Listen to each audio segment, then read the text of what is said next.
श्रीचैतन्यमनोभीष्टं स्थापितं येन भूतले स्वयं रूप कदा मह्यं ददाति सपदान्तिकं। वन्देऽहं श्रीगुरो श्रीयुतपदकमलं श्रीगुरुन् वैष्णवांश्च श्रीरूपं साग्रजातं सहगण रघुनाथान्वितं तं सजीवं साद्वैतं सावधूतं परिजनसहितं कृष्णचैतन्यदेवं श्रीराधाकृष्णपादान् सहगण ललिता श्रीविशाखान्वितांश्च। नमो विष्णुपादाय कृष्णप्रेष्ठाय भूतले श्रीमते भक्तिवेदान्त स्वामिनिति नामिने। नमस्ते सारस्वते देवे गौरवाणी प्रचारिणे निर्विशेष शून्यवादी पाश्चात्यदेशतारिणे। वंशाकल्पतरुभ्यश्च कृपा सिन्धुभ्येव च पतितानां पावनेभ्यो वैष्णवेभ्यो नमो नमः। जय श्री कृष्ण चैतन्य प्रभु नित्यानंद श्री अद्वैत गदाधर श्रीवासदि श्री गौरभक्तवृंद। हरे कृष्णा कृष्णा कृष्णा हरे हरे, हरे राम राम राम हरे हरे। ओम नमो भगवते वासुदेवाय। ओम नमो भगवते वासुदेवाय। ओम नमो भगवते वासुदेवाय। नारायणं नमस्कृत्यं नरं चैव नरोत्तमं देवीं सरस्वतीं व्यासं ततो जयमुदीरयेत्। नष्टप्रायेषु अभद्रेषु नित्यं भागवत सेवया भगवती उत्तम श्लोके भक्ति भवती नैष्ठिकी।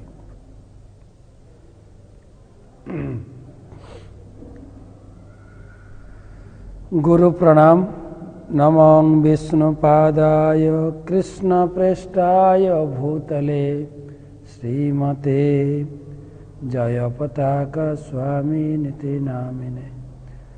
नमो आचार्यपादाय निताय कृपा प्रदायिने गौरकथा धामोदाय नगर ग्रामतारिणे।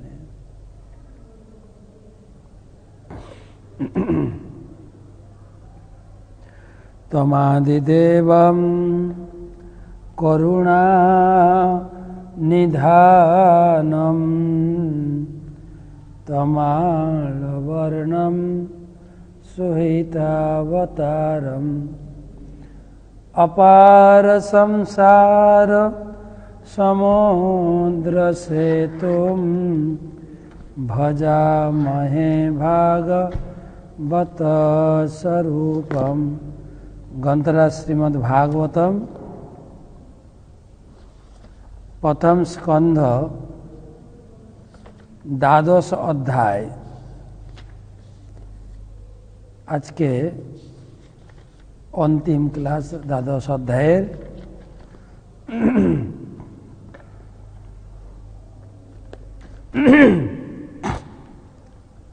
गीता भागवत महात्म्य। जत्र जत्र चतुर्वक्रम श्रीमद्भागवतं भवेत् गच्छामि तत्र तत्राहं गौर्जथा सुतवत्सलाम्। जत्र जत्र चतुर्वक्रम শ্রীমদ্ভাগবতম ভবেৎ তত্র তত্র অহম গচ্ছামি তত্র তত্র অহম গৌরযথা সুতবৎসলাম। ভগবান নারায়ণ বললেন, হে বৎস ব্রহ্মা, যেখানে যেখানে ভাগবত শাস্ত্র পাঠ ও শ্রবণ হয় সেখানে সেখানে আমি বৎসপ্রিয়া গাভীর মতো গমন করি। বাছুরকে কোলে তুলে নিয়ে যেরকম গাভী পিছনে পিছনে হাঁটতে থাকেন, যেখানে যেখানে ভাগবতম পাঠ হয় সেখানে সেখানে ভগবান যেতে শুরু করেন। তো পরীক্ষিত মহারাজের জন্মকুণ্ডলী আলোচনা গতকালকে সমাপ্ত হয়েছে। তো এখন অতিরিক্ত কিছু আলোচনা আসছে। তো আমরা আলোচনা করব 31 শ্লোক থেকে 31, প্রথম স্কন্ধ দ্বাদশ অধ্যায় 31তম শ্লোক, অর্থাৎ শ্লোক নাম্বার 31। এর আগে আমরা আলোচনা শুনলাম এই শিশু পরীক্ষিত তিনি পিতামহ ব্রহ্মার মতো সাম্যতায় অধিষ্ঠিত হবেন। ভগবান শিবের মতো তিনি মহাবদান্য হবেন, কোনো রকম বিচার না করে যে যা চাইবেন অকাতরে বিতরণ করবেন। বিষ্ণুর মতো মহান আশ্রয় হবেন, সবাইকে আশ্রয় দেবেন, এমনকি কলিকেও আশ্রয় দেবেন। এবং যজাতি মতো ধর্মনিষ্ঠ হবেন, অগ্নির মতো দুর্ধর্ষ হবেন এবং বলি মহারাজের মতো ধৈর্যশালী হবেন, রন্তিদেবের মতো উদার হবেন এবং সিংহের মতো বিক্রমশালী হবেন, হিমালয়ের মতো সুমহান এবং ধরিত্রীর মতো ধৈর্যশীল, সেই সঙ্গে পিতামাতার মতো সহনশীল হবেন এবং দাদা অর্জুনের মতো ধনুর্ধারী শ্রেষ্ঠ হবেন, সমুদ্রের মতো দুস্তর হবেন। এভাবে একই শিশু শরীরে ভগবান কৃষ্ণের দিব্য গুণাবলীতে ভূষিত হবেন এবং রামচন্দ্রের মতো ব্রাহ্মণ হিতকারী হবেন। তো একই শিশু শরীরে কত গুণাবলী, কত গুণাবলী, কত গুণাবলী, যতই ব্রাহ্মণেরা বলতে থাকেন, যুধিষ্ঠির মহারাজ আনন্দে প্রচুর পরিমাণে দান করতে শুরু করেন এবং শেষমেশ একটা বিপদের কথা বলেছেন। এই শিশু পরীক্ষিতের মৃত্যুটা হবে তক্ষক দংশনে, তা আবার ব্রাহ্মণ বালকের অভিশাপের দ্বারা। এইটা শুনে যুধিষ্ঠির মহারাজ অত্যন্ত বিচলিত হয়ে পড়েছে। তখন ব্রাহ্মণেরা আশ্বাস দিলেন, এই শিশু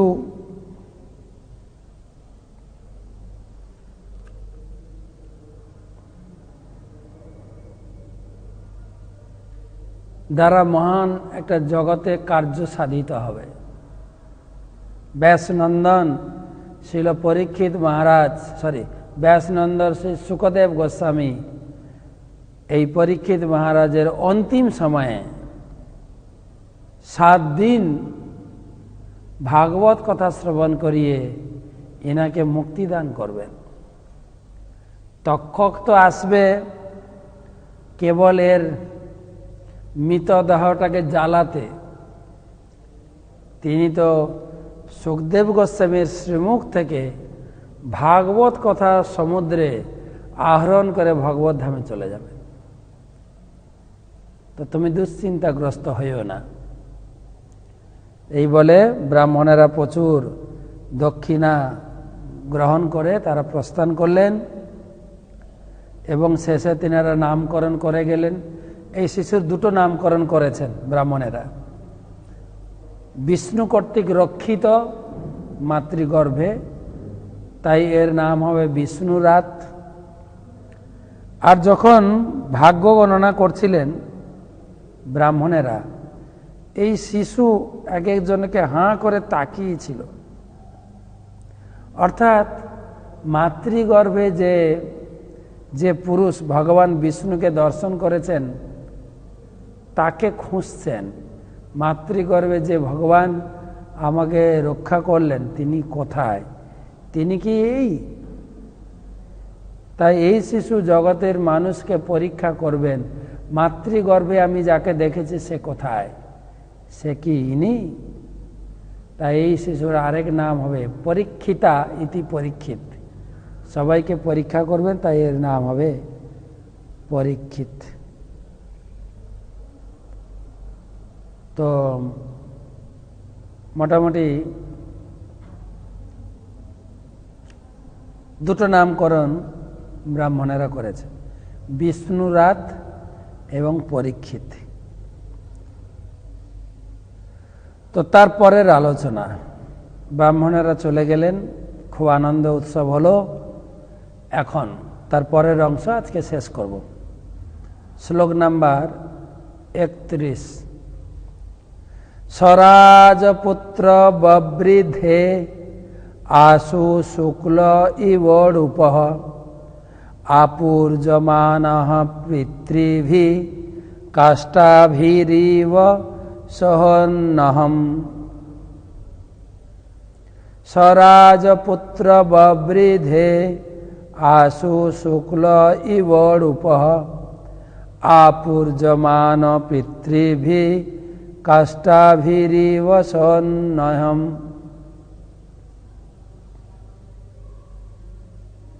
তো রাজপুত্র এই পরীক্ষিত তার পিতামহদের অভিভাবকত্বে সস্নেহে প্রতিপালিত হয়ে শুক্লপক্ষের চন্দ্রের মতো দিনে দিনে বর্ধিত হতে লাগলেন। স্বরাজপুত্র, সেই রাজপুত্র, শিশুপুত্র যার ভাগ্য গণনা হচ্ছিল, ববৃদ্ধে বর্ধিত হচ্ছিলেন, শুক্ল ইবরূপ, ইবরূপ মানে হচ্ছে উরূপ মানে চন্দ্রের মতো। সে শিশু দেখতে অত্যন্ত সুন্দর ছিল। পাণ্ডু মানবর্ধন এর আগে আমরা আলোচনা করেছি। শিশুর সৌন্দর্যতা, চেহারা অত্যন্ত সুন্দর ছিল, তাই তাকে চন্দ্রের মতো সৌন্দর্যের বর্ধনের সঙ্গে তুলনা করা হয়েছে। আপূর্যমান, সুন্দরভাবে বর্ধনশীল। এখন পিতৃভি যেহেতু তার পিতা ছিলেন না, আমরা জানি অভিমন্যু যুদ্ধক্ষেত্রে নিহত হয়েছিলেন, তাই এখানে পিতৃভি মানে পিতামহেদের দ্বারা, যুধিষ্ঠির মহারাজ, ভীম, অর্জুন, নকুল, সহদেব, পিতৃভি পিতামহদের কাষ্টাভিরিপ, আবার চন্দ্রকলার মতো সহন্নয়ম, অহন্নম অন্নয়ম, দিনে দিনে দিনে দিনে বর্ধিত হতে লাগবে।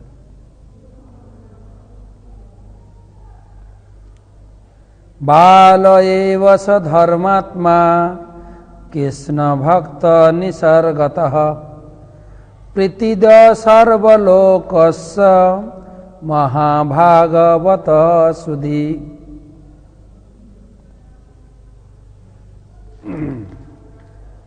বাল এব স ধর্মাত্মা কৃষ্ণ ভক্ত নিসর্গতঃ প্রীতিদ সর্বলোকস্য মহাভাগবত সুধী।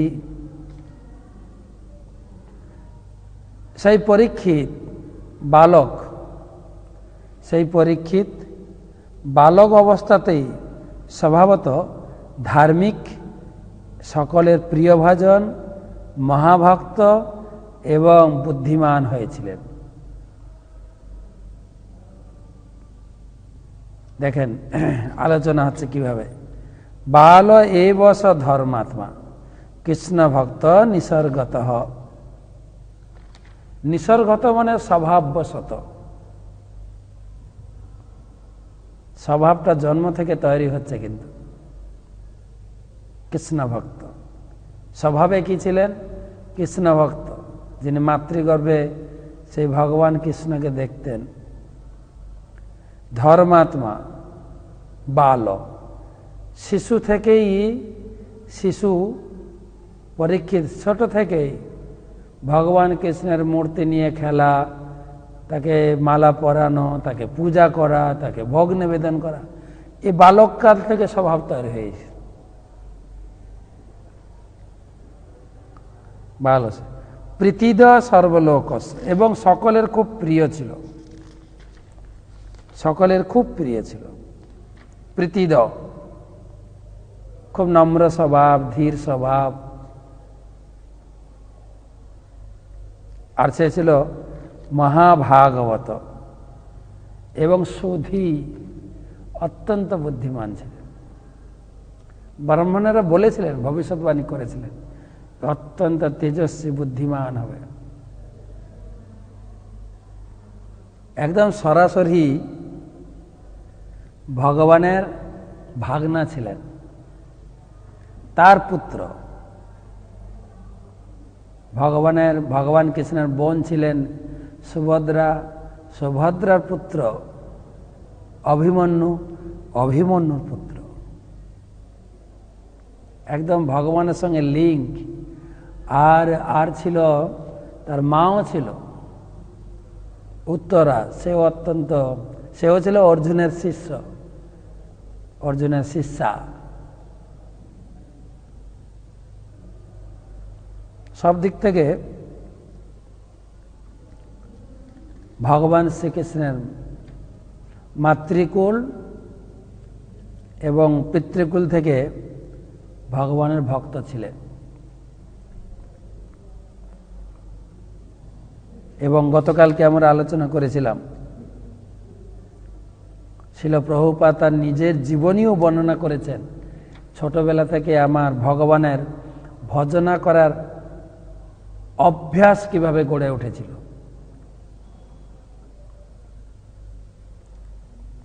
চাণক্য পণ্ডিত বলেছেন, আমি অনেকবার বলেছি আমার বক্তব্যে, যে বাবা মা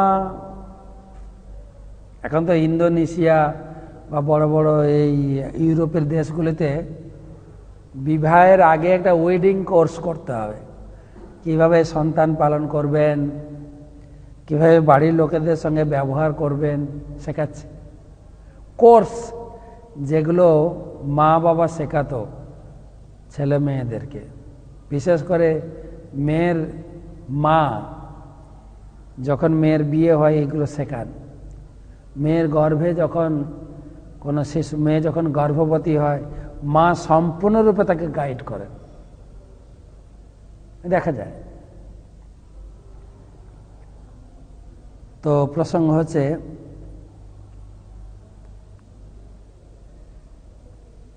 মা বাবার কর্তব্য।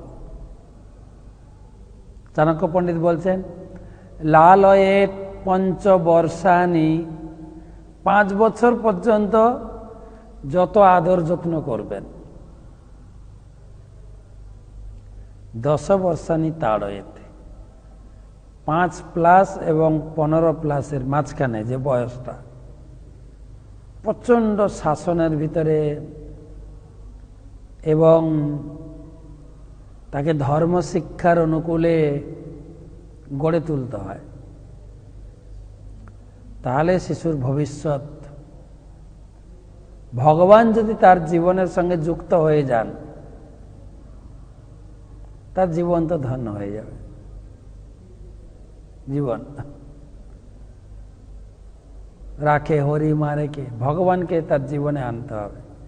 সেই শিক্ষা মা দেবেন। ভাগবতে তো কড়াকড়ি কথা বলেছেন, পিতা ন সস্যাদ স্বজন ন সস্যাদ জননী ন সস্যাদ দৈবম ন সস্যাদ। সেই পিতা পিতা নয় যদি তার সন্তানকে কৃষ্ণ ভক্ত না করতে পারে। ন মচয়তে সমপত্যে মৃত্যুম, সেই মাও মা তার গর্ভ ধারণ করা বেকার যদি সন্তানকে কৃষ্ণ ভক্ত না করতে পারে। আবার সেই পুত্র যদি কৃষ্ণ ভক্ত হতে না পারে তবে সে পিতামাতার মূত্রের সমান। কেননা পিতামাতার যে পদ দিয়ে মূত্র নির্গত হয় সেই পদ দিয়ে পুত্র নির্গত হয়। এই ভাগবতমের মহান শিক্ষা। বালক পরীক্ষিত সর্বত দিক থেকে সে ভগবানের ভক্ত ছিল, নম্র ছিল, ভদ্র ছিল, তাই সকলের প্রিয় হয়েছিল। আর বর্তমান তো হচ্ছে উল্টো। আমরা দেখি আমাদের ভক্তদের গৃহে হয়তো ঠাকুমা ভক্ত, দাদু ভক্ত, তো বাচ্চা ছেলেরা নাতি নাতনিরা দাদুর সঙ্গে কীর্তন করতে শুরু করে, দাদুর সঙ্গে আরতি করতে শুরু করে, দাদুর সঙ্গে ফুল দিয়ে ভগবানকে সাজাতে শুরু করে। আর বৌমা টেনে হিঁচড়ে নিয়ে চলবে, এখন এগুলো না, পরে করবি, এখন না। এই হচ্ছে আমাদের পিতা মাতাদের কালচার। আমাদের কথায় বলে, যা হয় না নয়ে তা হবে না কো 90।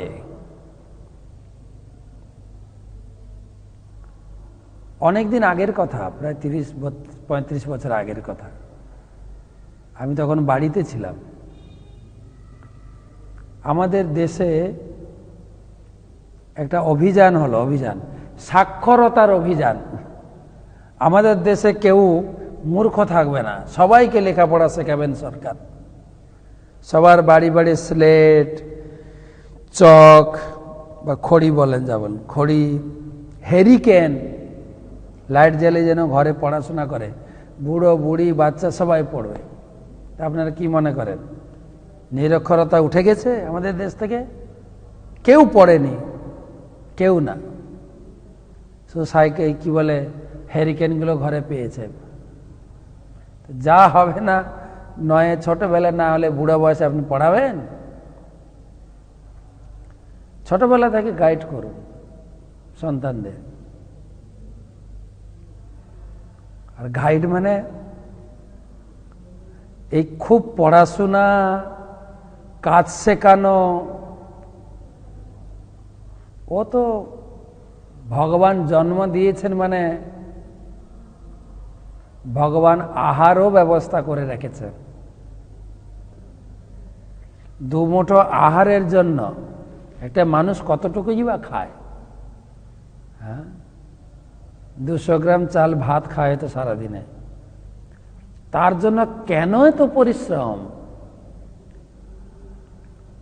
প্রভুপাদ তো চ্যালেঞ্জ করেছেন, এই পশু পাখি সমাজ ওরা কোনোদিন কলেজে পড়েও না, কম্পিউটারও শেখে না, ভালো মন্দ খেয়ে আছে।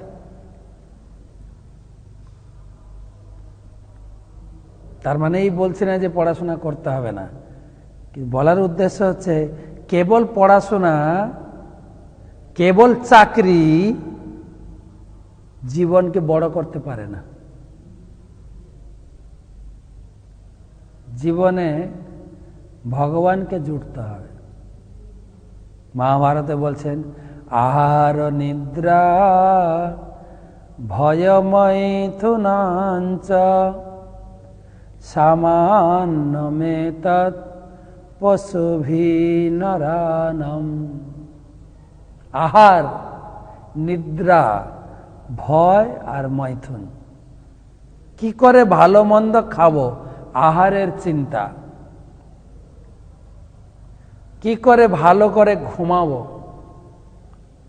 আর কি করে নিজেকে সুরক্ষিত রাখবো ভয় থেকে, আর হচ্ছে সেক্স লাইফ কি করে উন্নত করব। এই চারটা প্রবৃত্তি মানুষের পশুতে রয়েছে, সামান্য মেথড, একটুও তফাৎ নাই, একটুও তফাৎ নাই। যেটা আমরা খাচ্ছি, খাওয়ার পরে ফেলে দিচ্ছি, ওরা লড়াই করে গার্বেজ থেকে নিয়ে খাচ্ছে।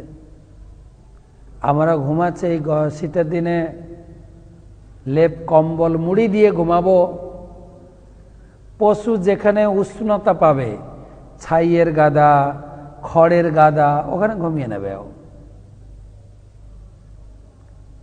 ভয়, আমরা নিজেকে রক্ষা করার জন্য ঘর দরজা বন্ধ করব, বাইরে পুলিশ চৌকিদার আছে, তারপরে আমাদের LIC করা আছে, কত কিছু। আর পশু দিয়েছে নখ আর দাঁত, তারাও লড়াই করে বাঁচছে।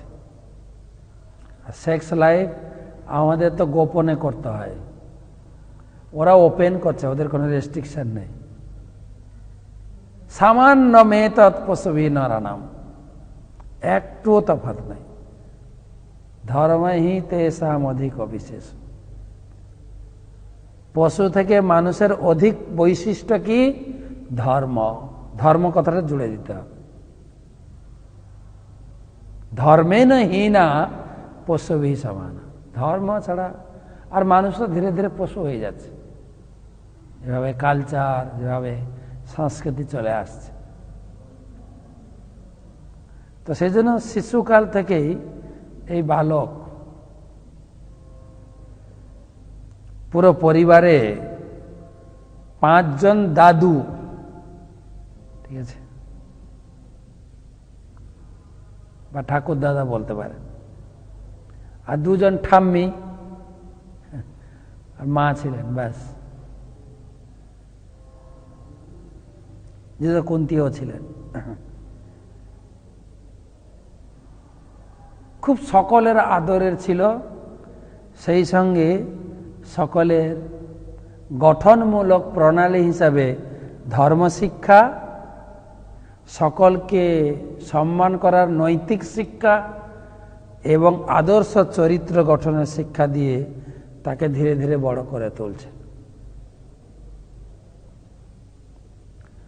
ভাগবতম তো আমরা যখন 2য় স্কন্ধে যাব তখন দেখব, ব্রহ্মা যখন এই জগৎ সৃষ্টি করবেন, ভগবান তাকে পুরো ভাগবতম শোনালেন, যা আমরা শুনছি, 4খানা শ্লোক শেখালেন, তারপরে বললেন সৃষ্টি করো।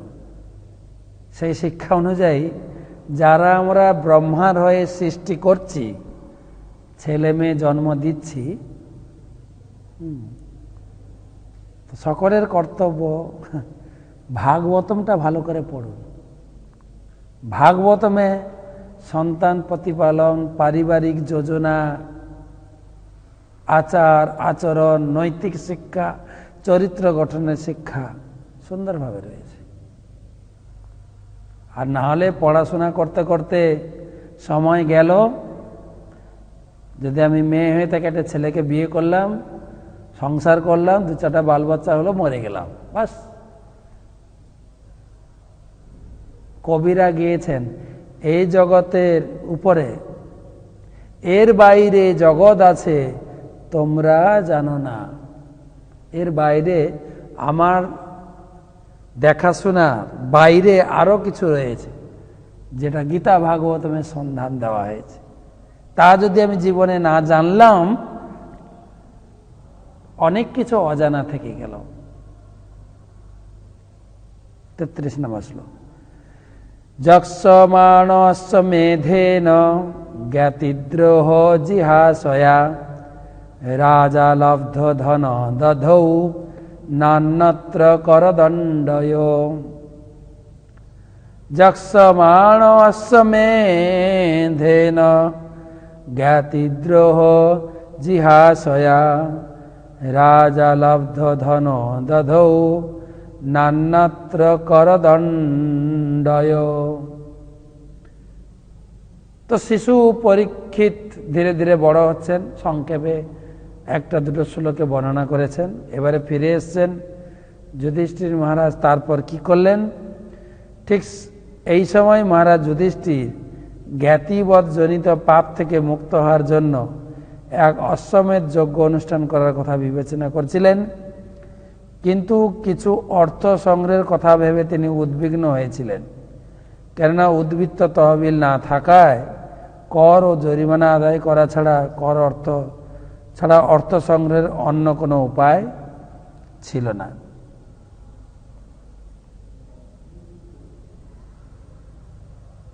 তিনি চেয়েছিলেন অশ্বমেধ যজ্ঞ করবেন, কিন্তু প্রচুর ব্যয়বহুল, প্রচুর খরচা, প্রচুর। যক্ষমাণ অশ্বমেধেন, যক্ষমাণ মানে যজ্ঞ করার অভিলাষী হয়ে। কি যজ্ঞ? অশ্বমেধ যজ্ঞ। কিসের জন্য করবেন? অশ্বমেধ যজ্ঞটা কিসের জন্য করবেন? না জ্ঞাতিদ্রোহ জিহাসয়া। এই যুদ্ধক্ষেত্রে প্রচুর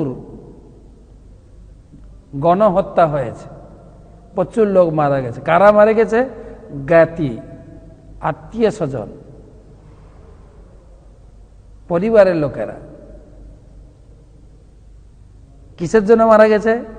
রাজা লব্ধ ধন, রাজ্য লোভের আশায় উভয় দল একত্রিত হয়েছে, লড়াই করেছেন, মারা গেছে রাজ্য লোভের আশায়।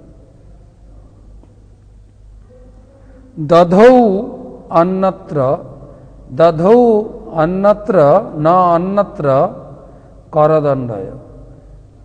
এই যে জ্ঞাতিদ্রোহ পাপ,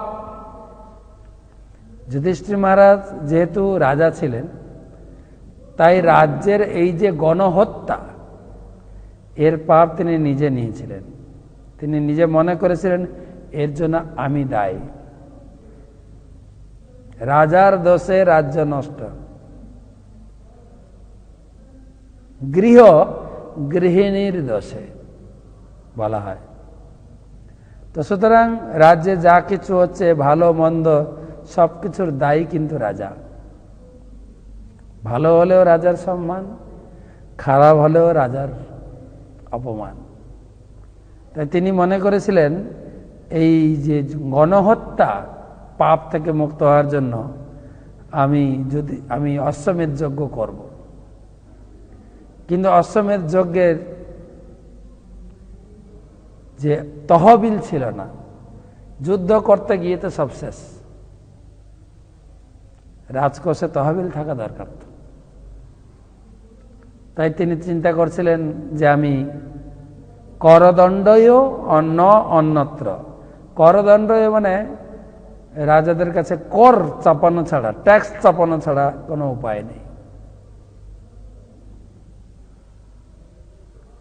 তদভিপ্রেতমালক্ষ্য ভাতর অচ্যুত চোদিতাঃ ধনং প্রহীণমাজর্হু উদিচ্যাংদিশি ভূরিশঃ। তদভিপ্রেত্যমালক্ষ্য ভাতর অচ্যুত চোদিতাঃ ধনং প্রহীণমাজর্হু উদিচ্যাম দিশি ভূরিশঃ।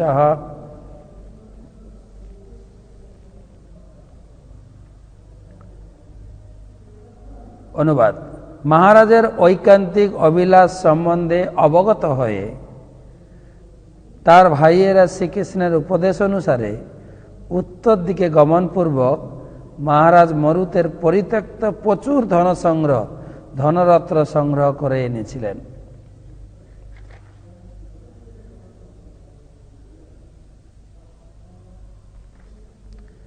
তো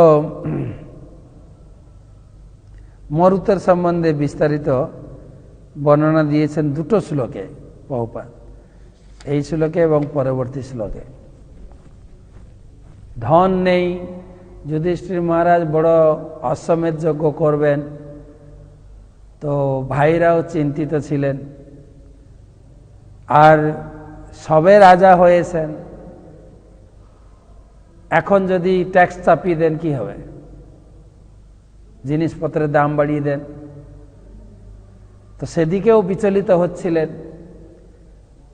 সবে এত বড় একটা হানিকর যুদ্ধ গেল, লোকের মন মেজাবও ভালো নেই, তার উপরে যদি সব কিছুর উপরে ট্যাক্স চাপিয়ে দাম বাড়িয়ে দেওয়া হয় তো দেশে তো বড় আন্দোলন শুরু হয়ে যাবে। তখন ভগবান তাদের পরামর্শ দিলেন যে মহারাজ, আপনি একটা কাজ করতে পারেন, আপনার ভাইদেরকে সেই মরুতের রাজধানীতে পাঠিয়ে সেই সোনা দানা সংগ্রহ করতে পারেন। এখানে বলছেন মরুত কে ছিলেন।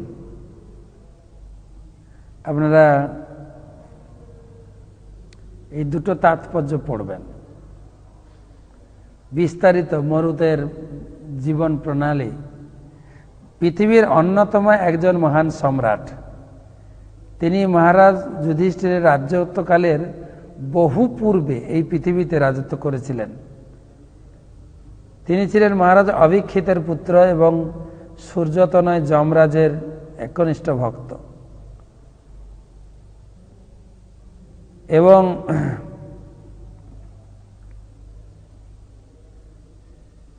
তার ভ্রাতা সম্বর্ত দেবগুরু বৃহস্পতির প্রতিদ্বন্দ্বী পুরোহিত ছিলেন। তো সেই মরুদ একবার শঙ্কর যজ্ঞ নামক এক যজ্ঞ অনুষ্ঠান করে ভগবানকে অত্যন্ত প্রসন্ন করেছিলেন, আর ভগবান তাকে স্বর্ণ পর্বত সিংহের অধিকার দান করেন। ভগবান সন্তুষ্টকে স্বর্ণ পর্বত তাকে দিয়েছিলেন, সোনার পর্বত দিয়েছিলেন। সেই স্বর্ণ পর্বতটি হিমালয় পর্বতের কোনো এক স্থানে আছে, প্রভুপাদ বলছেন। তবে আধুনিক দুঃসাহসী অভিযাত্রীরা সেখানে গিয়ে অন্বেষণ করতে পারেন। প্রভুপাদ এটাও সন্ধান দিয়েছেন, আপনারা গিয়ে খুঁজতে পারেন। তিনি এত বড় সম্রাট এবং শক্তিশালী ছিলেন যে দিনের বেলা যখন তিনি যজ্ঞ করতেন, যজ্ঞের পরে ইন্দ্র আসতেন, চন্দ্র আসতেন, বৃহস্পতি আসতেন তার সঙ্গে সাক্ষাৎ করার জন্য।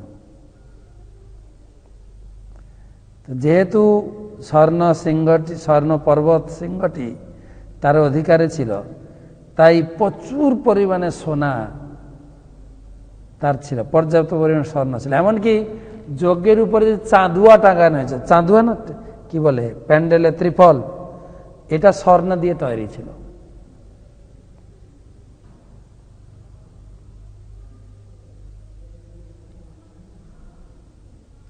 আর প্রতিদিন ব্রাহ্মণদের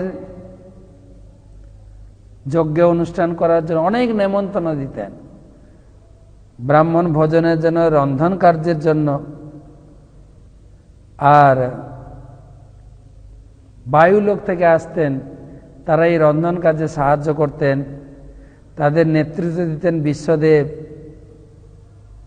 এইভাবে যতজন আসতেন অনুষ্ঠানে অংশগ্রহণ করতেন, ব্রাহ্মণ, রাঁধুনি, দর্শক, সবাইকে প্রচুর পরিমাণে সোনা দান করা হতো।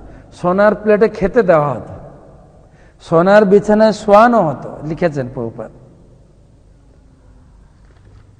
সোনা তো, আর প্রচুর পরিমাণে যে যজ্ঞের যে জিনিসপত্র ইউজ করা হতো, ঘট, ঘি পাত্র বা দান পাত্র বা কি বলা যায় আপনার ভোগের পাত্র, বা ব্রাহ্মণকে দান দেওয়ার জন্য সিধা চাল ডাল তরকারি দিয়ে যে সব পাত্র ছিল সোনা। আর ব্রাহ্মণেরা কতটুকু নেবে, যা নিতে বাকিরা সব ফেলে দিয়ে চলে যেত।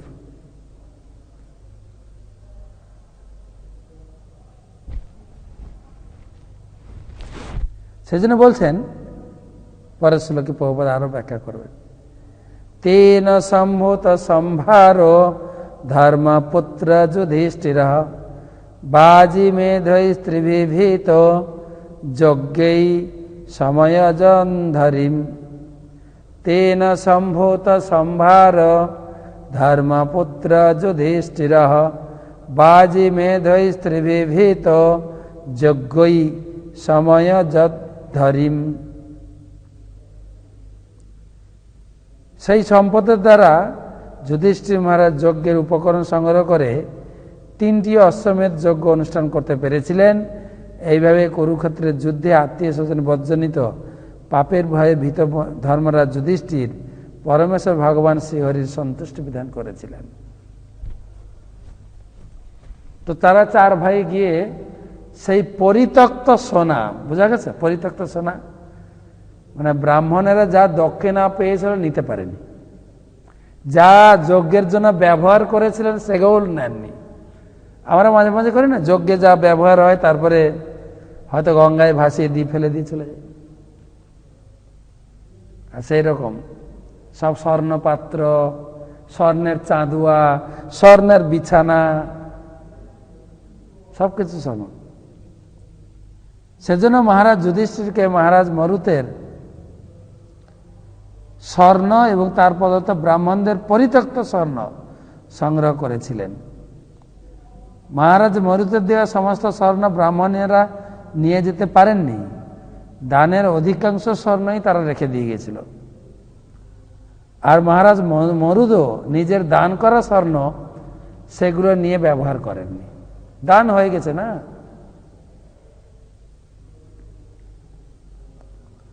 আর তাছাড়া যে সমস্ত সোনার পাত্রগুলি যজ্ঞে ব্যবহার করা হয়েছিল সেগুলি আবর্জনার স্তূপে ফেলে দেওয়া হয়েছিল। হ্যাঁ, আমরা কি করি, মাটির পাত্র টাত্র কি করি, হ্যাঁ ফেলো। ঘট, মাটির পাত্রে ঘি রাখা হয়েছে, মাটির পাত্রে দক্ষিণা রাখা হয়েছে, ফেলে দেয়, সেটা সোনার। মহারাজ যুধিষ্ঠির তার নিজের উদ্দেশ্য সাধনের জন্য সেগুলি সংগ্রহ করা অবধি পাত্রগুলো দীর্ঘকাল সেখানেই পড়েছিল। তো ভগবান শ্রীকৃষ্ণ মহারাজ যুধিষ্ঠির ভ্রাতাদের উপদেশ দিয়েছিলেন সেই দাবিদারহীন সম্পদ সংগ্রহ করতে, কেননা তা ছিল রাজার সম্পত্তি। এখন তো যুধিষ্ঠির রাজা হয়ে গেছেন, তো সেগুলোর তো কে রেজিস্ট্রি করার কেউ মালিক ছিল না, সেগুলো তো পরিত্যক্ত ছিল। তাই এখন রাজার অধিকারে সেগুলো সংগ্রহ করে এই 3টে বড় বড় অশ্বমেধ যজ্ঞ করে বহু সম্মান করিয়েছিলেন। এবং বিশেষ করে তিনি যে একটা ভিতরে ভয় কাজ করছিল, ভয়, এতজন লোক মারলাম, আমার কি দশা হবে, আমার নরগতি হবে, এইরকম একটা ভয় চিন্তা ছিল, তা থেকে মুক্ত হলেন। আর সব থেকে বড় জিনিস হচ্ছে ভগবান শ্রীহরিকে সন্তুষ্ট করতে পেরেছিলেন। যজ্ঞয় সময়জ, দেখেন, সময়জত হরিম, তিনি হরিকে সন্তুষ্ট করতে পেরেছিলেন। ভগবান হরি খুব প্রসন্ন হয়েছিলেন, খুব প্রসন্ন।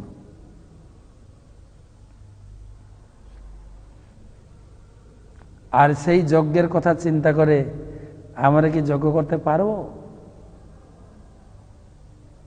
যা যুধিষ্ঠির মহারাজ করতেও ভয় খাচ্ছিলেন, এবং পরবর্তীকালে ভগবানের সহায়তায় তিনি সেই সমস্ত পরিত্যক্ত স্বর্ণ সংগ্রহ করে যজ্ঞ করতে পেরেছিলেন। সেই ভগবান কৃষ্ণ চৈতন্য মহাপ্রভু রূপে এসে নবদ্বীপ মায়াপুরে তিনি শেখালেন যে কলিযুগে সেই রকম যজ্ঞ করা অসম্ভব। কলিযুগের একমাত্র শিক্ষা হচ্ছে হরিনাম যজ্ঞ, হরিনাম। কৃতে যধ্যায়ত বিষ্ণুম দাপরে ত্রেতায়াম যত মখই। সত্যযুগে ছিল ধ্যান, তখনকার মানুষের আয়ু, বল, বৃদ্ধি, শারীরিক গঠন অনেক শক্ত ছিল। মানুষ মাত্র 1 লক্ষ বছর বাঁচত। তখনকার দিনে আয়ুর পরিসীমা ছিল।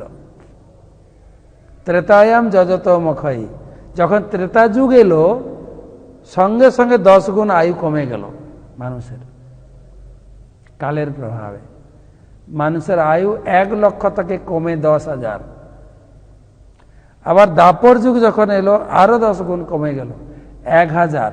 কলিযুগে আরো 10 গুণ ঘাটতি 100। তা তো আবার যারা আমাদের শ্রদ্ধেয় ব্যক্তিবর্গ, সিনিয়র যারা রয়েছেন আমাদের পরিবারে, দাদু, ঠাকুমা, দিদা, তারা জৈব সারের আহার খেয়েছেন, তাদের জীবন প্রণালী অত্যন্ত শুদ্ধ ছিল, তারা ধার্মিক ছিলেন, তারা হয়তো সেঞ্চুরি করলে করতে পারেন। আমাদের এই বৈজ্ঞানিকের যে অভিশাপ, হাইব্রিড, তারপরে চায়নার যে হাইব্রিড, প্লাস্টিক চাল, প্লাস্টিক গম, প্লাস্টিক ডাল, তো জীবন প্রণালী একদম শেষ। আমি ক্লাসের শুরু বলতাম, চায়না তো পাপ করতে করতে একটা চরম শিখরে পৌঁছে গেছে, তাই প্রথম তাদের আক্রমণ করেছে করোনা। আর পাপ করোনা।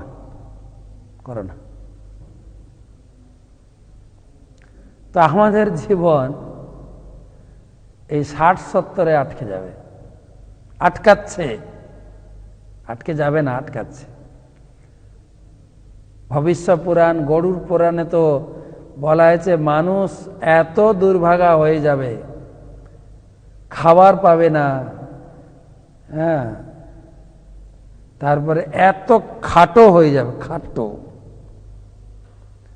বলছে বেগুন গাছের বেগুন তুলতে গিয়েও আকর্ষি লাগাবে, এত ছোট হয়েছে। আমি দেখেছি যে আমার দাদু ছিলেন বাড়িতে, আমার নিজের দাদু, ঠাকুর দাদা, মানে বাবার বাবা, খুব লম্বা চড়ল। তো আমাকে দেখে বুঝতে পারছেন, কিন্তু আমাদের পরের জেনারেশন, আমার ভাই পোকে দেখি বেশি বাড়ে না, ঝপঝপ করে আমাদের কি বলে দেহের গঠনও ছোট হয়ে যাচ্ছে, আয়ুও ছোট। তাই ভাগবতমের শুরুতে বলেছেন সনগাদি ঋষিগণ, প্রাণে অল্প আয়ুষু সভ্য কলা বস্মিন যুগে জনা মন্দ সুমন্দ মতয় মন্দ ভাগ্য হি উপদ্রুতা। হে সুত গোস্বামী, কলিযুগের মানুষের আয়ুষ তাড়াতাড়ি কমবে। অল্প প্রাণ, অল্প আয়ুষ সভ্য, আয়ু ঝপঝপ করে কমবে কলিযুগের মানুষের, আর ঝগড়া করবে। এটা তো আমাদের একদম প্র্যাকটিক্যাল। ঝগড়া কেবল ঘরে নেই, স্বামী স্ত্রী, ছেলে বাপ, এরকম নয়, পাড়ায় নয়, স্টেজে রাজনৈতিক নেতারা এই ঝগড়া শুরু হবে, এ মনে হয় জানুয়ারি থেকে শুরু হবে ভারতে মানে পশ্চিমবঙ্গে আসছে বিধানসভা ভোট, ঝগড়া চালু হবে। যত প্রকারের গালাগালি, কে কত কাকে গালাগালি দিতে পারেন, অকথ্য ভাষায় গালাগালি। আর যেটা মিডিয়া লোক, মানে সাংবাদিক লোকের খাবার, ওইগুলো খুঁজে খুঁজে লিখবে।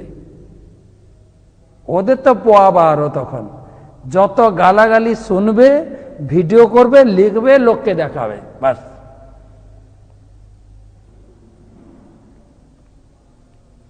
কলাবস্মিন যুগে জানা, শুধু ঝগড়া করবে।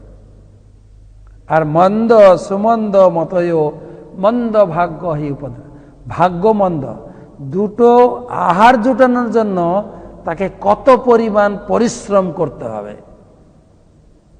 আহারের সন্ধান। আর তাছাড়া আছে তো মেডিকেশন আর এডুকেশন, ডাক্তার আর মাস্টারদের চাপ, ডাক্তাররা মাস্টাররা চুষে খাবে একদম। আমরা আগে শুনতাম ডাক্তার হও, জনগণের সেবা করো। ডক্টর বিধানচন্দ্র রায় সেবা করেছেন। এখন সেবা নেই, কিন্তু এখন কতটা লুটে পুটে নেব রোগীর কাছ থেকে, মেডিকেশন আর এডুকেশন। বাচ্চাকে পড়াতে গেলে এত টাকা লাগবে, ডাক্তার দেখাতে গেলে এত লাগবে। জীবন প্রণালী একদম পিছে শেষ করে দেওয়া হয়েছে।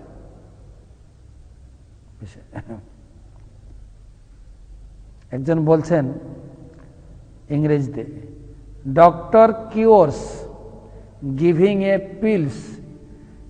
রোগী যখন ডাক্তারের কাছে যায়, ডাক্তার তখন তাকে রোগ নির্ণয় করে পিলস মানে বড়ি দেন, ক্যাপসুল বড়ি দিয়ে তার রোগ ভালো করেন। Doctor cures giving a pills, medicine দিয়ে তাকে ভালো করে দেয়। Then kills giving a long bills, তারপর তাকে মেরে দেয়। কিভাবে?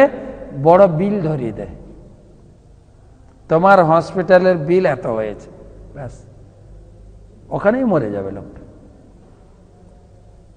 তো এই হচ্ছে, সেই জন্য চৈতন্য মহাপ্রভু ভগবান কৃষ্ণ তিনি চিন্তা করলেন এই কলিযুগের মানুষের অবস্থা কি হবে, তাদের কি কোনো উদ্ধারের পন্থা দেওয়া যেতে পারে? তখন শাস্ত্র খুঁজে বের করেন হলো কলৌ তদ হরি কীর্তনম। কলিযুগে কেবলমাত্র হরি কীর্তন। মহাপ্রভু শেখালেন, 10-5 মিলি নিজ দ্বারতে বসিয়া কীর্তন করহ সবে হাতে তালি দিয়া। মানুষের খাওয়ার পয়সা নেই, মানুষের ঘর বাঁধার পয়সা নেই, মানুষের বাস গাড়িতে ভ্রমণ করার পয়সা নেই। তাদেরকে যদি বলা হয় ঠাকুর সেবার জন্য তুমি গীতা কিনে পড়ো, ঠাকুর পূজার জন্য খোল কর্তান কেন, কেউ কিনবে না। তাই মহাপ্রভু বললেন সব ছাড়ো, যা ইনকাম আছে ঘরে রান্না করো, ভগবানকে ভোগ দিয়ে খাও, আর হাত তালি দিয়ে ঠাকুর পূজা করো। কলিযুগে ঠাকুর পূজা হচ্ছে হরি নাম, হরে কৃষ্ণ কৃষ্ণ কৃষ্ণ কৃষ্ণ হরে হরে, হরে রাম রাম রাম হরে হরে।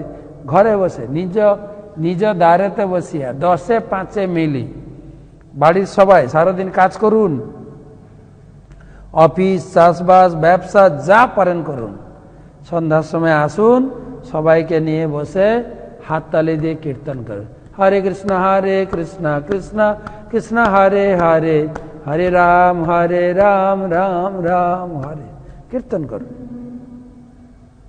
হরে নাম কীর্তন। আর এটা চৈতন্য মহাপ্রভু শিখিয়েছেন, বা আমরা ইস্কন থেকে আপনাদের নতুন কিছু শেখাচ্ছি না। আপনি হিসাব করে দেখুন, আপনার পিতৃদেব বা মাতৃদেবী অথবা পিতামহ দাদু, তারা এগুলো করতেন। আমি তো বাড়িতে দেখেছি, আমার দাদু সারাদিন কাজ করার পর রাত্রে এসে হরিনাম কীর্তন করতেন, গীতা পাঠ করতেন। কার্তিক মাসে সারা মাস সারা রাত ধরে ধর্মপুস্তক পড়তেন। তখন তো বুঝতাম না কি পড়তেন, এখন বুঝতে পারছি যে মহাভারত পড়তেন, করতেন। নতুন কিছু না তো। আমার মাকে দেখেছি পুকুরে স্নান করে আসার পরে ভিজা কাপড়ে তুলসীতে জল দিতেন, আর আমরা সেটাই করছি। আমরা লোককে বলছি আপনি তুলসীতে জল দিন। সন্ধ্যার সময় ঘরে প্রদীপ দিতেন, তুলসী তলায় একটু প্রদীপ দিতেন, সেটাই শেখাচ্ছে। তুলসী আরতি করুন, তুলসী প্রণাম করুন, গীতা ভাগবতম পড়ুন, হরিনাম করুন। নতুন কোনো কিছু শেখানো হচ্ছে না, শুধু আপনাকে গাইড করা হচ্ছে যে কৃষ্ণ ভাবনায় ভাবিত হও, কৃষ্ণ পূজা করো, কৃষ্ণ চিন্তায় মগ্ন হও, যদি জীবনে কৃষ্ণকে জুড়ে দাও। প্রভুপাদ বলেছেন যে জীবনে তুমি অনেক কিছু করতে পারো, 0 0 0 0 যত জিরো বসাও না কেন ইকুয়াল টু 0, কিন্তু জিরোর আগে যদি প্রণব অক্ষর কৃষ্ণকে লাগিয়ে দাও, অহম আদি দেবানাম আদি, সে এক যদি লাগিয়ে দেওয়া হয়, একটা জিরো বসালে 10, দুটো জিরো বসালে 100, তিনটে জিরো, যত জিরো বসাবেন তত মান বাড়বে। আর যদি একটাকে হাঁটিয়ে দেন, সংসার অসার, সংসারে কিছু নেই। তা যে যেখানে আছেন, মহাপ্রভু বললেন গৃহে থাকো বনে থাকো সদা হরি বলে ডাকো। যেখানে থাকুন, গৃহে থাকুন অথবা বনে মানে আশ্রমে, গৃহে থাকুন বা আশ্রমে থাকুন, হরি নাম করুন। হরি, জীবনে হরিকে জুড়ে দেন। যেরকম কুরুক্ষেত্রের মাঠে একই যুদ্ধক্ষেত্রে দুর্যোধন যুদ্ধ করে, অর্জুন যুদ্ধ করে, তাই না? একই যুদ্ধক্ষেত্রে অর্জুন দুর্যোধন যুদ্ধ করে।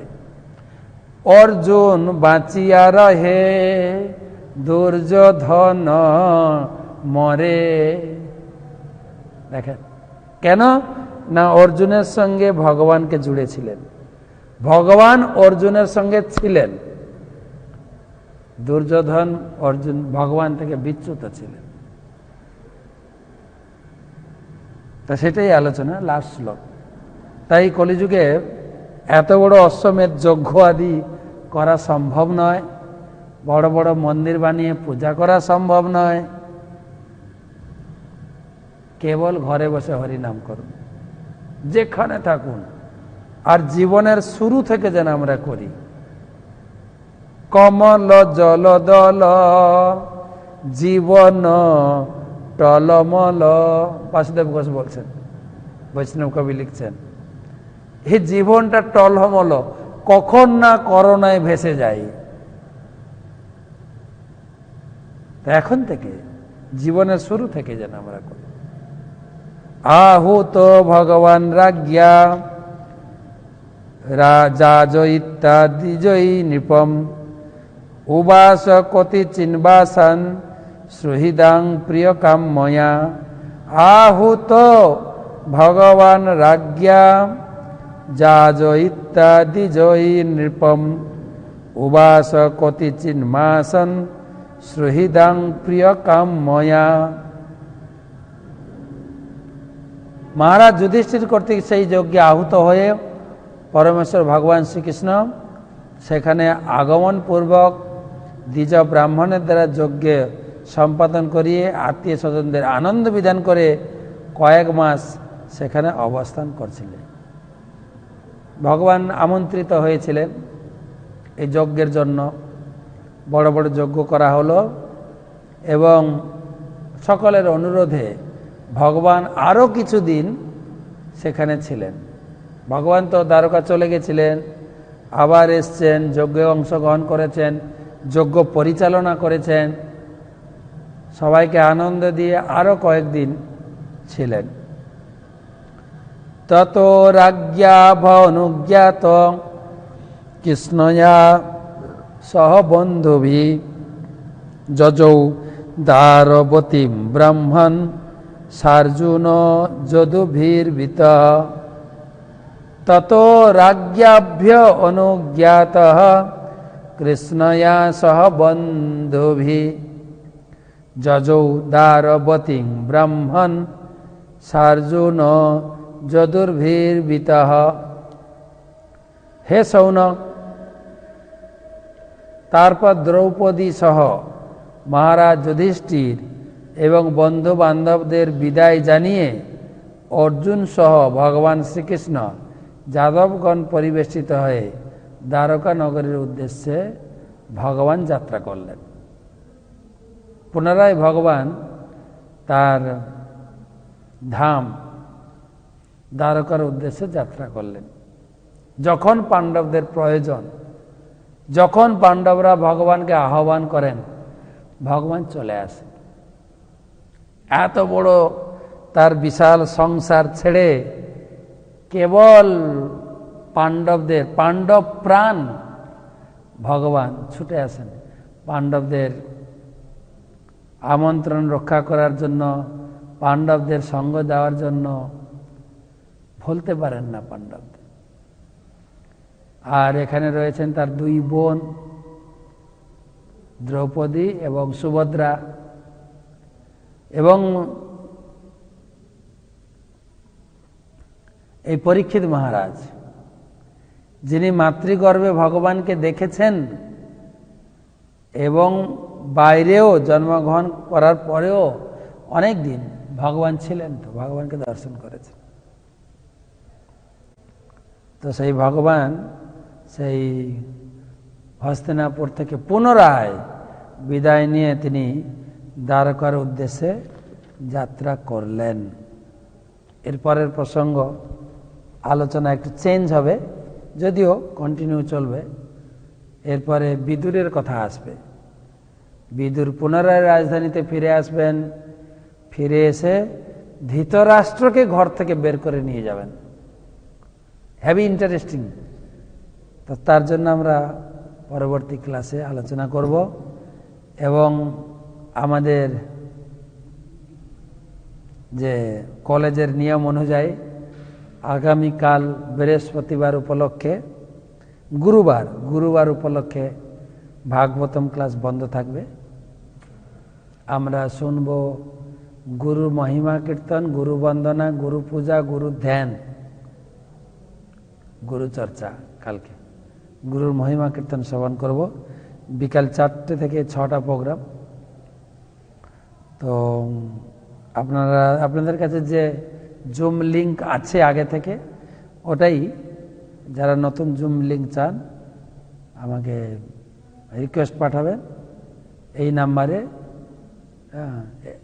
+91 8016737500। এই নাম্বারে আপনার রিকোয়েস্ট পাঠাবেন। এই নাম্বারে আমরা জুম লিঙ্ক পাঠাবো, তখন এই গুরু বন্দনা ক্লাস আপনি শুনতে পাবেন। কয়েকটা প্রশ্ন নেব। রানীগঞ্জ থেকে গণেশ দা, প্রশ্ন হলো, নাম কীর্তন করার সময় আমরা 2 হাত তুলে নাম কীর্তন করি কেন? 2 হাত তুলে নাম করেছিলেন দ্রৌপদী। তার যখন পূর্ণ বিপদ সম্মুখে, দুঃশাসন তাকে বস্ত্রহীন করার জন্য যে প্রচেষ্টা, তো দ্রৌপদী চিন্তা করেছিলেন তার অনেকজন স্বামী শ্বশুর আদি রয়েছে, রক্ষা করবে, তারা করতে পারেনি। তারপরে এক হাতে শাড়িকে আটকেছেন, এক হাতে গোবিন্দকে ডাকছে, আসেনি, তখন 2 হাত তুলে গোবিন্দকে ডাকলেন, পুরো গোবিন্দের চরণে সমর্পণ হয়ে গেলেন। তখন ভগবান এসছেন। এই হাত তোলা মানে পূর্ণ সারেন্ডার। বা আপনারা ওই জানবেন, আপনি রানীগঞ্জের লোক, তো সম্ভবত রানীগঞ্জের লোক। হ্যাঁ, কয়েক বছর আগে আপনাদের ওখানে কারফিউ হয়েছিল, কারফিউ, মুসলমান হিন্দুর যে কাটাকাটি হচ্ছিল। তো কারফিউর সময় ঘর থেকে বেরোনো নিষেধ। খুব ইমার্জেন্সি থাকলে বেরোতে পারেন, কিন্তু হাত তুলে আপনাকে হাঁটতে হবে, মানে আপনি পুরো সারেন্ডার। যদি হাত তুলে এরকম হাঁটেন, আপনাকে সেই ব্ল্যাক কার্ড বা ফোর্স বা পুলিশ আপনাকে আক্রমণ করবে না। তা আপনি পুরো সারেন্ডার, হাত তুলে, ব্যাস। সেই জন্য আমরা হাত তুলে হরিনাম করি। তবে হাততালি দিয়েও করতে পারেন। হাততালি দিয়ে করলে সমস্ত পাপ থেকে মুক্ত হয়ে যাবেন। আর হাত তুলে দিলে ভগবান এসে আপনাকে তুলে নিয়ে যাবেন।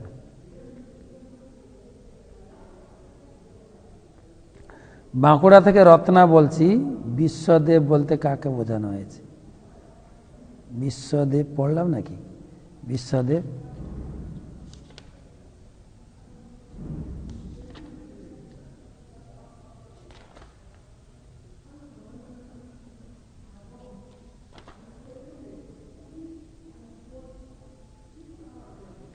জানি না কোথা থেকে বলছেন, কোথা থেকে বলছেন জানলে আমি উত্তর দিতে পারি। আচ্ছা, পায়েলের প্রশ্ন ঈশ্বরগাছা থেকে। আমার প্রশ্ন হচ্ছে, বৈষ্ণব চরণে অপরাধ হয়ে গেলে আমাদের কি করণীয়? আমি একজন বৈষ্ণবকে কষ্ট দিয়ে অপরাধ করে ফেলেছি, তাহলে আমি এখন কি করব? বৈষ্ণব অপরাধ হলে তার কাছে গিয়ে ক্ষমা ভিক্ষা চাইতে হবে, এটা হচ্ছে প্রধান উপায়। তার কাছে গিয়ে অপরাধ মার্জনা ক্ষমা প্রার্থনা করতে হবে, আপনার চরণে অপরাধ হয়ে গেছে, ক্ষমা করে দিন, এইটা।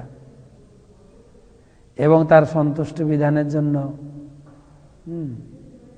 তাকে গৃহে তার সেবা দেওয়া, অনেক প্রক্রিয়া আছে। এটা হচ্ছে প্রধান উপায়, তার কাছে গিয়ে ক্ষমা চাওয়া। যে এটা অপরাধ হয়েছে ওইটা বিস্তারিত বলে তার কাছে ক্ষমা চাওয়া।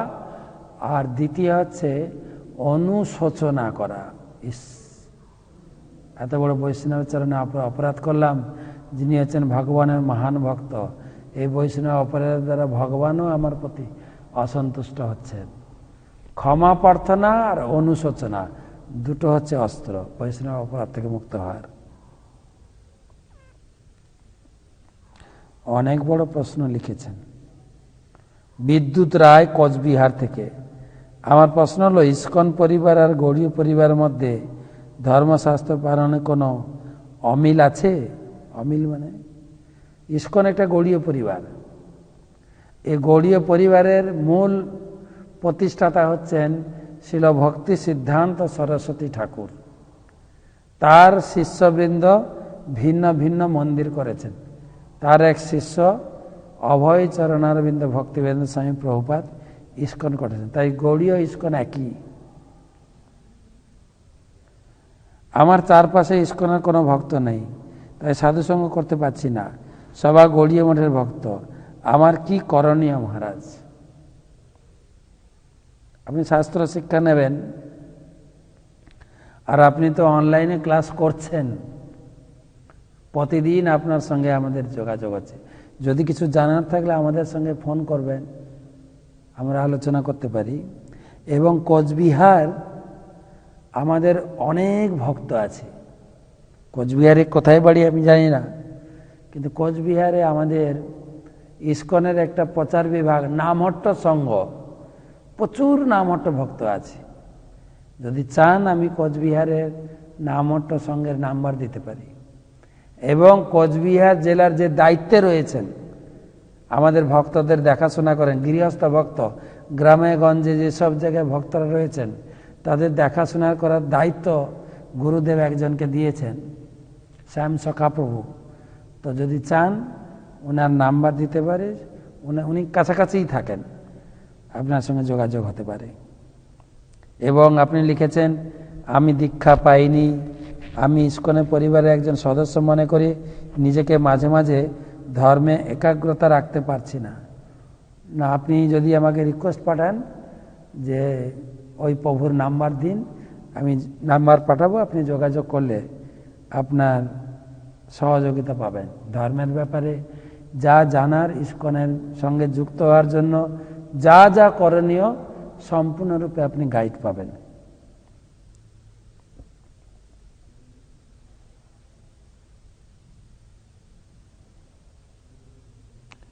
মহারাজ, আমার একটি ক্ষুদ্র প্রশ্ন। আপনি বলেছিলেন সুভদ্রা মহারানী দেবকী বসুদেবের অষ্টম গর্ভের পর নবম গর্ভে সন্তান রূপে এসেছে। কৃপা করে বলবেন সুভদ্রা কোথা থেকে বড় হয়েছিলেন? কারণ সুভদ্রার বিষয়ে আগে আর কোনো জায়গায় শুনি নাই, কেহ বলে না, তাই আপনার কাছে জানতে পারলে খুব খুশি হতাম। সুভদ্রা জন্মগ্রহণ করেছেন কারাগারেই, এবং তখন সুরসেনের কাছে তিনি প্রতিপালিত হয়েছিলেন মথুরাতে। যখন কৃষ্ণ বলরাম এসে কংসকে হত্যা করলেন, মা বাবাকে মুক্ত করলেন, তখন সুভদ্রার সঙ্গে দেখা হয় কৃষ্ণ বলরামের, এবং মা বাবার কাছে ফিরে আনা হয় সুভদ্রা। এবং এই দুজনের ভিতরে ছোট ভাইকে খুব ভালোবাসতেন, কৃষ্ণকে। খোকন বিশ্বাস গুজরাট, সুরাট থেকে, সুরাট, ভগবত গীতায় বলেছেন 100 গীতা যে দান করবে তার পুনর্জন্ম নিতে হবে না, সে আমার ধামে আসবে। এটা কি প্রকৃত সত্য? আপনি যদি বিশ্বাস করেন প্রকৃত সত্য, এটা ভগবানের বাক্য। ভগবানের বাক্য তো কখনো মিথ্যা হয় না। আপনি দান করুন। ভগবানের কথার উপরে ভগবদ গীতার 4th অধ্যায়ে ভগবান বলেছেন, আমার কথার উপরে যে অবিশ্বাস করবে, সন্দেহ আত্মা বিনশ্যতি, তার বিনাশ হবে। ভগবানের কথার উপরে অবিশ্বাস। আর আমাদের বাংলায় একটা কথা আছে, বিশ্বাসে মিলায় বস্তু, তর্কে বহুদূর। শাস্ত্রের উপরে, ভগবত বাক্যের উপরে অত্যন্ত শ্রদ্ধা বর্ধিত করা উচিত। বিপ্লব শিকদার, বগুলা, নদিয়া, গৃহস্থ লোকেরা ভগবান শ্রীকৃষ্ণের কোন রূপের ছবি, কোন রূপের ছবি বা মূর্তি পূজা করা উচিত? যুগল মূর্তি পূজা করবেন, রাধাকৃষ্ণ পূজা করবেন। আর সব থেকে ভালো হয়, আপনাকে আমি সাজেস্ট করব, আপনার নদিয়া জেলার লোক, আমরা আমাদের ভক্তদেরকে এই নির্দেশ দিই, আমাদের মন্দিরে যে রাধাকৃষ্ণের পুজো হচ্ছে সেই বিগ্রহের পূজা করবেন বাড়িতে। তাহলে আপনার পূজা যদি টুকটাক অপরাধ হয়, মূল জায়গায় ঠিক পুজো হচ্ছে। আমরা মন্দিরে যে পুজো করি রাধা মাধবের, এখানে খুব রাজকীয়ভাবে ভগবানের সেবা পূজার প্রকরণ চালু আছে। আর সেই রাধা মাধবের ভক্ত হয়ে বাড়িতে আপনার সাধ্যমতো পূজা করবেন, নিবেদন করবেন, প্রসাদ পাবেন। তাই রাধা মাধবের পুজো করুন। আপনার নদিয়া তো বগুলা কাছেই, আসবেন, এখানে একটা রাধা মাধবের ছবি নিয়ে যাবেন। আর নদিয়া জেলা আপনাকে আরও একটা নিমন্ত্রণ জানাবো, আমাদের 25 তারিখ আছে গীতা জয়ন্তী মহোৎসব। যদিও 3 দিন থেকে অনুষ্ঠান হবে, 23, 24, 25, পার্টিকুলার 25 তারিখ আপনি আসবেন সকালে 8টা থেকে গীতা জয়ন্তীতে অনুষ্ঠান অংশগ্রহণ করবেন। তারপরে যজ্ঞ অনুষ্ঠান অংশগ্রহণ করবেন। অনেক প্রক্রিয়া, পারায়ণ, গীতাদান, গীতা যজ্ঞ, তারপরে গীতাতে আহুতি, সাংস্কৃতিক অনুষ্ঠান, সার্টিফিকেট বিতরণ, আমি পাঠাবো লিস্ট। আসবেন, যজ্ঞে অংশগ্রহণ করবেন, গীতা জয়ন্তী অনুষ্ঠান পালন করবেন, একাদশীর প্রসাদ পাবেন, রাধা মাধবের ছবি নিয়ে চলে যাবেন। লাস্ট প্রশ্ন। মহারাজ, আমি আসাম গুয়াহাটি থেকে বলছি, দ্রৌপদী ভগবানের কেমন বোন ছিলেন? বোন ছিলেন? ভগবানের বোন হচ্ছে সুভদ্রা। সুভদ্রার স্বামী হচ্ছে অর্জুন। অর্জুনের আরেক স্ত্রী ছিলেন দ্রৌপদী। তো অর্জুনের এক স্ত্রী ভগবানের বোন, আরেকটা স্ত্রী বোন হতে পারেন না? বোন কি না? সেই অর্থে বলেছি আমি বোন। কোনো বাড়িতে যদি আমার বোনকে বিয়ে দিই, তারা হয়তো 3 ভাই আছে, এক ভাইকে আমার বোনকে বিয়ে দেওয়া হয়েছে, বাকি ভাইদের যে বউ, তারা কি সম্পর্কে হয়? দিদি বোন হয় না? আর এ তো সরাসরি এক স্বামীর 2 স্ত্রী।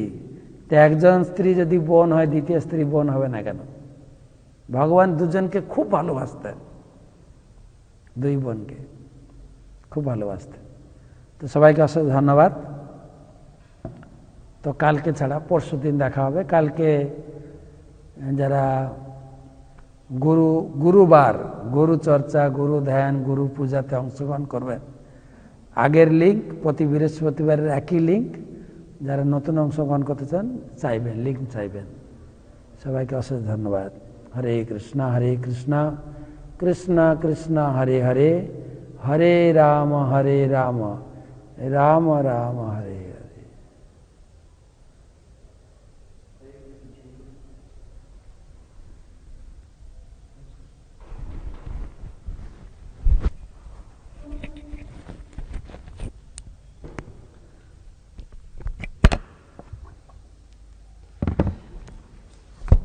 এটা তো ফেসবুক নাকি, এই যে চ্যানেলটা, এটাই